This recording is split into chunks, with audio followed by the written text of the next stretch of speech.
Agar siz yaqinda IELTS topshirishni rejalashtirayotgan bo'lsangiz, ushbu 3 ta narsani hech qachon qilmang, sababi bu juda ham xavfli.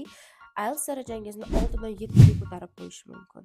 Juda ham oddiy. Birinchisi, har kuni artikl o'qishingiz shart emas. Bir oyda bir marta o'qisangiz bo'ladi.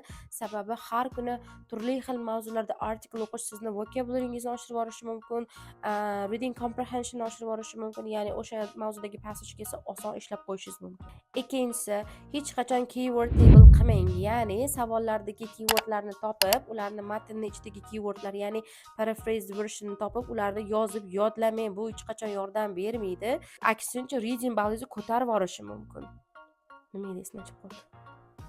Uchinchisi va eng muhimi, reading qilib bo'lganingizdan keyin, misol uchun siz 13 tadan 10 ta topdingiz, ana 3 ta savolni shunchaki skip qiling.